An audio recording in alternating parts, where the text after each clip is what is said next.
Well, Troy Francis coming at you from the freezing cold streets of Stockholm in Sweden.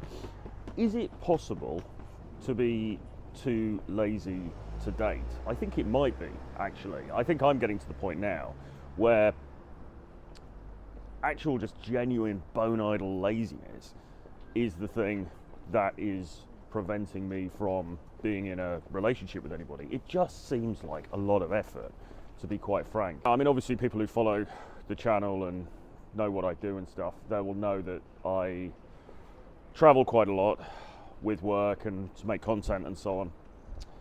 And so obviously that impedes getting into anything longer term anyway, really. I mean, it makes it certainly difficult, certainly been difficult in the past. But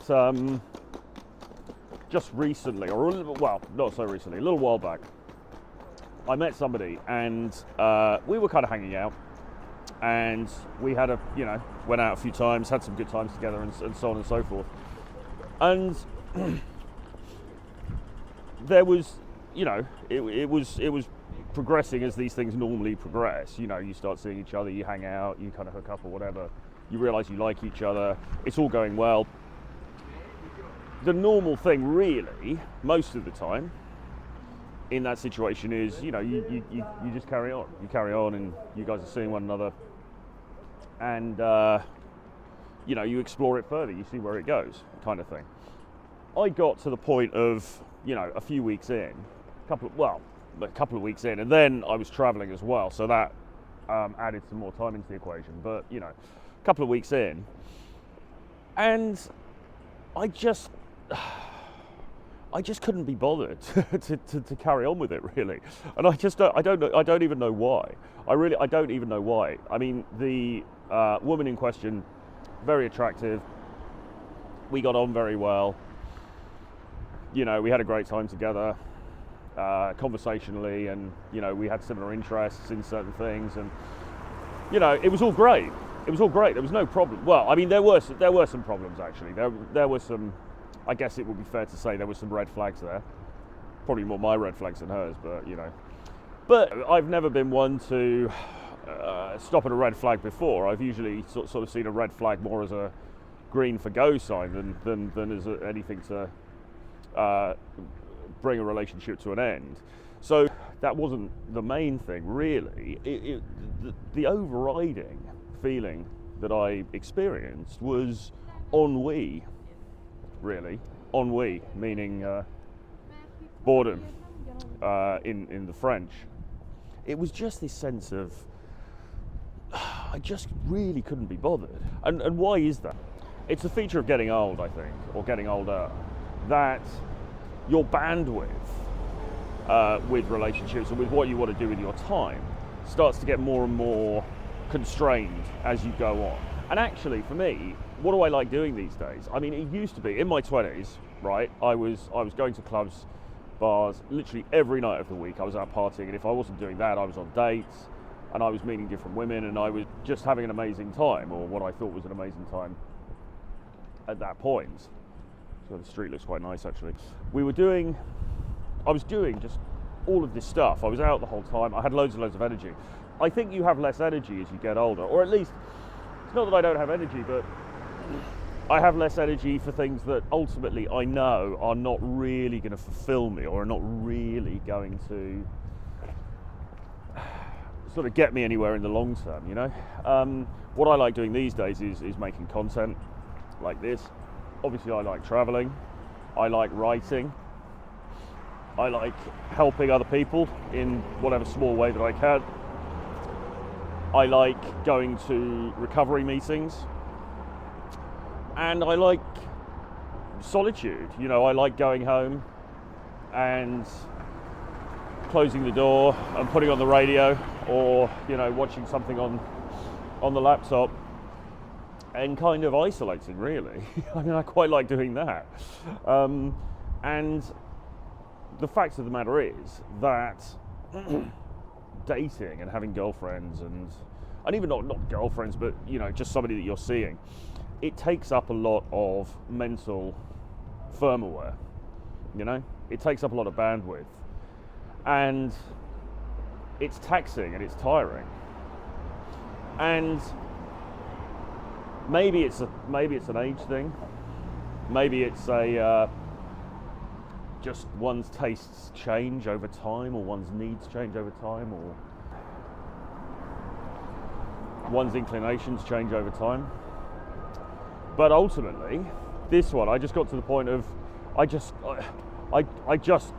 didn't carry on with it. I just stopped messaging. As I say, there was no reason for it, really. I mean, if you looked at it objectively from the outside, you'd probably think, well, why the hell did you do that? You guys were having a good time. It was all fine. She's very sweet, very nice. Yes, a few red flags, but I mean, we've all got those. Why just suddenly not continue with the thing? And as I say, I think really in the end, I can only put it down to laziness, because I like my creature comforts. I like my routine. I like my own space. I like my solitude. I like the ability to have a clear head and to be able to think. And one of the things that you will notice if you get into relationships is that it takes up such a lot of your headspace, just being with somebody else, you know, inhabiting the same mental space as somebody else. It takes up a lot of your headspace. It takes up a lot of mental energy. It's quite draining. It can be quite draining. And maybe this is me as well, speaking as an introvert, because I've got all these things working against me, really, as somebody to be in a relationship with. You know, I'm quite introverted. I also like my own space. I'm also very set in my ways.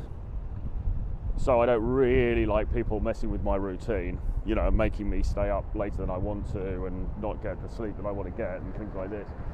And there was a time, a very, very long time, decades in fact, when I would compromise on a lot of those things in order to spend time with a woman that I found attractive. You know, I would compromise on a lot of those things willingly.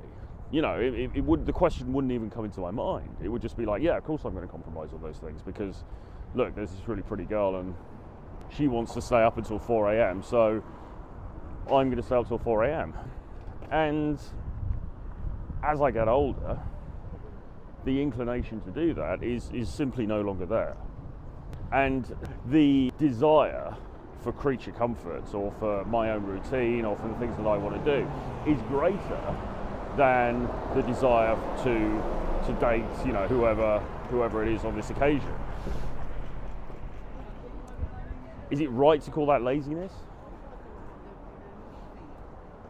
Maybe not. Maybe that's an unfair way of putting it. It's good for the headline, but it's maybe unfair really to characterize it as laziness. But it kind of is, you know. It kind of is. I mean, it is literally there are times when I just want to lay down and I just want to listen to an audiobook or listen to the radio and just get on with the stuff that I want to get on with, and not have to deal with somebody else and deal with the psychogeography of somebody else. And that's just how it is, really. Do I regret it? No, not really. And again, I mean, here's the other thing, right? As we get older and as we experience more and more relationships and more experiences in life, we start to recognize patterns, and we have a very good sense of, you know, where this thing's going to end up. You know, we've been down this road many times before, and we know with some accuracy where it's going to lead, and where it's going to lead is probably nowhere very good in many cases, because look, the reality is most relationships fail. I mean, most relationships don't last the test of time. Usually people end up breaking up at some point, with varying degrees of damage to both of the individuals involved. And when you've been around the merry-go-rounds a number of times, you start to get a very good sense of, okay, the likelihood of this situation ending well is pretty low, to be honest. And is it really worth the expenditure of energy just to go around the same merry-go-round once again? You know? Probably not. Call me an old unromantic fool. No, that's just kind of how it is. And so yeah, you know, it's whereas in the past I had much more tolerance, I suppose, for this kind of thing, my tolerance now has fallen dramatically to the point where sometimes just can't be bothered really to persist with the relationship, however you want to define relationship. I'm not talking about some big like living together or something, but just even a dating relationship. Can't be bothered to persist with it. So in that sense, I guess I am too lazy to date, which is not a sentence I ever thought that I would say, but there you go. I suppose life changes as we go on. Anyway, I hope you enjoyed this one. Maybe you agree with me, maybe you disagree, maybe you can relate, maybe not. Let me know in the comments below. And if you would like to talk about your own dating life or lack thereof, or what you can do to maybe reach your goals this year, then you can get on a free call with me. There's a link below for that, so book a call with me and we'll have a chat. And with that being said, thanks for joining me. Hit subscribe to the channel. I'll see you guys again very soon. Bye bye.